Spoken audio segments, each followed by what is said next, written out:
Alright, hi guys.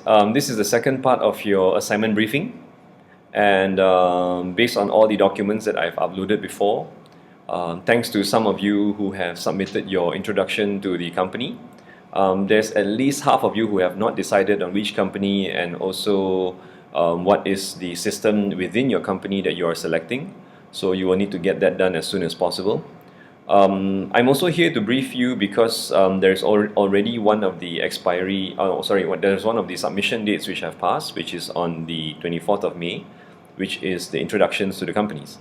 The second part that you need to be handling is actually the type of information system. So, the type of information system is referring to basically for you to select one specific system that the company uses. So to give you a simple example would be, let's say if you choose a hotel. And a hotel have many different systems. All the systems can come from, let's say, it can come from the human resource department who's using a human resource information system. The accounting and finance department can be using a different accounting and finance payroll system that they handle there. So different departments will have different systems to use, and that is why you need to scroll and you need to concentrate on only one particular system to be focused on. So for a hotel, as I've given an example earlier, let's say we choose the booking and reservation system. So when it comes to the booking and reservation system, first things first is you have to explain what type of information system is this, right? So if it's a booking and hotel reservation, so the definition of the hotel booking and reservation system must be given first. Alright, so therefore one of the first things for you to do is just to look up, and of course this is a simple search online, to find a academically supported definition of what a booking and reservation system is. So that's the first thing for you to do. Alright, so when you look into that part of it, once you have the definition of it, then move on to the second point. Alright, once the first point definition is done, second point is, what is the function of this system? What is it supposed to do? Right? What are the main functions that basically makes up a booking and reservation system, right? So of course in general, all of you know that you must be able to input a date, you must be providing the check-in and check-out dates, you must be providing how many number of packs, are there any preferences, would you like, what kind of the types of rooms must be specified. So all those are dealing with different data that will then relate towards the booking and reservation system. Alright, so of course in the functional part of it as well is where you will have to identify and go on into explaining how does the system work. So that is the main question for under functional, the function of the system. Alright, so that is only referring to the second part of it. So I went through two things already. So first one is the definition of the system. So you must complete the definition of the system and it must be academically supported. Second thing is of course for you to then explain the functionality of the system and basically how does the system work.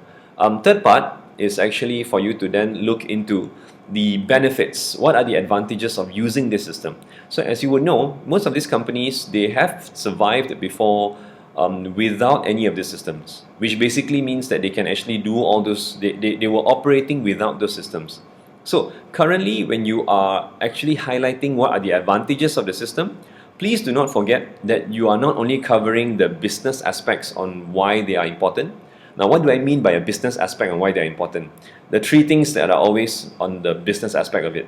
Okay, what are they? They are always time, alright, advantage in terms of time, advantage in terms of cost, and advantage in terms of resources, which refers mainly to the manpower, alright, human resources. So there are three things that you're supposed to then highlight. So number one, as I mentioned just now, is time. Second is cost. Second is manpower. Now these are what I call business advantages. Save time, save cost, save manpower, right? But don't forget that other than these business advantages, since this module is an IT related module, you must also go towards the technical advantages as well. So what do I mean by technical advantages is, number one, the most common technical advantage would be security. So you can talk about that. How does it secure information?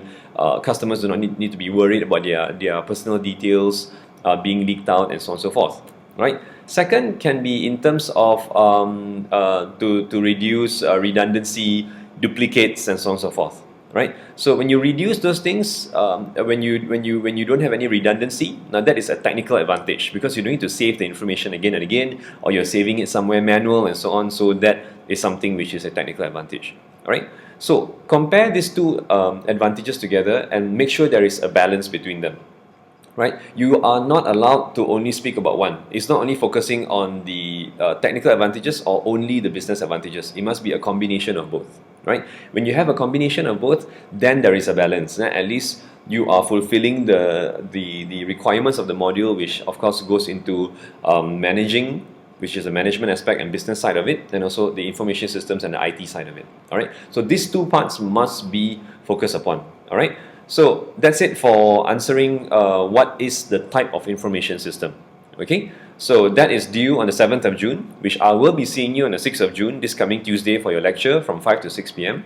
But and therefore, when I see you for your tutorial on the day after, I'm hoping that you would have submitted that to me. And for the rest of you who have not even done the introduction of the company yet, that is something that you have to do as soon as possible. All right, I've mentioned this in class. And the due date, the final date for you to make any changes to your company is this coming 6th of June. Alright, so this coming Tuesday is when, if you see or you feel that there is a need to change your company, you want to swap to a different company, please do so by this coming Tuesday. Alright, so that is the main thing I want to then highlight to you first. For those of you who are also, I'm aware that some of you are a bit more advanced. Your introduction to the company is done. You have already selected, you have already gone into identifying what are the tasks for question 1 under your group assignment. Alright, so for me to clarify, under question 1, there are 2 main points written on your presentation, on your PowerPoint. Alright, on the assignment briefing document given to you. Number 1 is current market. So current market is basically the introduction to your company.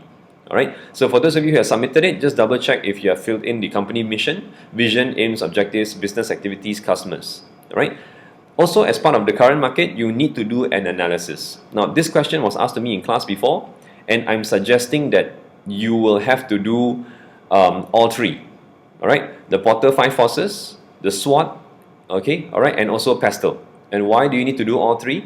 Because Porter's 5 forces, which is the first one, is for you to then identify the competitive level of where your company stands. Alright, and as you will know, SWOT is an internal evaluation and PESTEL is more of an external evaluation. So you cover all of the areas properly. Now, for those of you who are probably worried about the word count, that is why we mentioned about this in class. We discussed about it a bit as well, where you can put all these different analysis into a table. So when you input them and you key them into a table, I just need your comments outside the table analyzing all this information that you have found. You do not need to re-explain your whole table again. You do not need to go into much details explaining them outside of the table. Alright, so the main information that you want to provide on details on what the company's details are, you can put it all within a table. Alright, but right after the table, do not forget that I still need to hear your input. I still need to hear your particular analysis and evaluation in terms of what have you basically obtained from the Porter's 5 forces, what have you obtained from SWOT, what have you obtained from PESTEL, right? Okay, so that, and then of course the second point, first was current market earlier, second point is of course your IT position. IT position, I've covered it just now, which is what type of information systems. First is giving a definition to your information system. Second is to provide a functionality. What are the functions of your information system? What do they do? What does it do? All right, and how does it function? All right. Third one is the benefits or disadvantages. Benefits or advantages. So how does this information system benefit the company? All right, and remember just now, out of the benefits and the advantages, I remember that I also mentioned to you just now that there are technical advantages, and of course on the other hand there is also your business advantages. So have a combination of both and a balance of both as well. All right. So once you've done that, that is completing the whole group assignment of question 1. All right. Now, for those of you who are a bit more advanced, I'm going to explain now what your question 2 is asking for. So the slide says, explain with the use of academic models and frameworks how IT can be used to underpin the business future strategy. So if you go to the next slide, it says utilization of IT in the business. Right? So the explanation given is focus business strategies through providing innovative services. So there are a few examples given at the bottom, right? There's telebanking, there is the card reader, there is inventory systems, barcode and RFID, Web 2.0 applications, and so on and so forth. Question 2 is asking you to identify a technology. All right. After your information system has been explained about, there is some technology that supports the information system. All right. Why do you see inventory system, barcode, and RFID as an example here? So if let's say, I know some of your groups have chosen retails, supermarket. So supermarkets have an inventory management system. But part of the inventory management system, there must be supporting utilization of technology within the process. So barcode and RFID, for example, is a typical utilization of technology within that system. So the technology is supporting the system. So you have a barcode reader or a RFID reader, which of course the employees will go around to take stock or to check on their inventory, right? So when they do that, that particular information will then be sent into the inventory management system. Okay, so this particular device, the barcode reader or the RFID scanner, is considered the utilization of IT within the business, which is what the second question is all about. All right. So for those of you doing different parts of, for those of you, let's say if we go back to the earlier example of the hotel reservation and booking system, utilization of technology here can be, you can talk about your card. For example, out of the hotel booking and reservation, when you reach the hotel later, they will give you a card, right? They will give you a card for you to access into your room. So that is utilizing technology. All right. Or maybe some of you can talk about them using web as an additional application. Like the hotel booking and reservation system uses the web a lot for you to then conduct the reservation. So you can mention the website as a utilization of technology. Some of you will find out that your system maybe has a mobile app to it, right? So the mobile application will then be considered a utilization of technology into the system. Okay, so that is the brief detail that I can provide now for question 2, because it focuses more on the technology side of it. All right. So just as so the rest I'll leave it aside first. There were a few questions from you online which were asking, since there is a blacklisted companies that you should not be choosing anymore, why are there some of you who are choosing it? I have placed a small little statement at the bottom. It says, unless information of the representative of the company can be provided. And I'm repeating that here as well. If you want to choose these companies, you can, as long as you have information of the representative from the company itself. All right, then you are allowed to choose. Otherwise, you will not be allowed to choose it. All right. The rest of you, even though this requirement is not there, I have explained to some of you before. The company that you choose, if you do not get a representative, it doesn't mean that you cannot use the company at all. You can, but you have to justify how do you know that your information is evaluated and validated. All right, your information must be supported. So for those students who have a representative from the company, we can use that. They can use that and say that that is why their information that they have chosen is validated. But for those of you who do not have a representative and all your information is only fully coming from online, how do you verify it? So the sources that those information are coming from is important. So you must be able to support your information by saying that most hotels are doing this, or most restaurants are doing this, or most clinics and healthcare or companies and also hospitals are using this. Then you are allowed to support it. All right. So of course, the best and most ideal scenario is when you can combine both. Right. There is a representative from the company, and there is also resources online that you can refer to. So these two, if you combine together, is the best balance, which is of course is something that I'm hoping that most of you can do, right? If any one of them is non-existent, then you know you have to support the other one better, all right? If the representative of the company alone is being used, then how do you verify and to know that those information is correct? You should still use online resources. For those of you who do not have the representative and you only have your online resources, my question is the same to you as well. How do you know that those online resources are exactly suitable and appropriate for explaining what you have found in your company? Okay, all right. So referring to, of course, back to the slide of your assignment progress again, typed in red is written there, what and when to update on the online platform, which is the next thing and the final thing I want to talk about. You must be providing me an online platform. It doesn't matter if it's Google Drive or it's basically any other platforms that I've shown to you before for group work.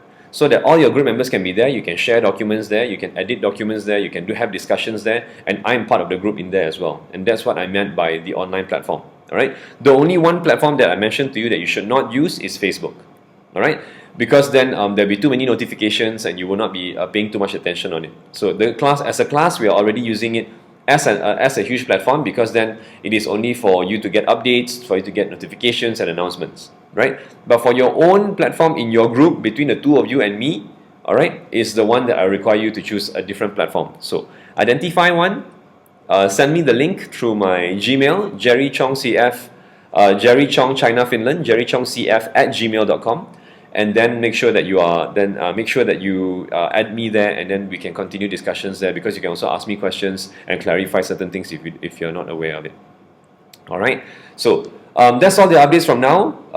The next assignment video, until we meet again in the next assignment video. So have a good weekend, and I'll see you guys next Tuesday. All right, take care.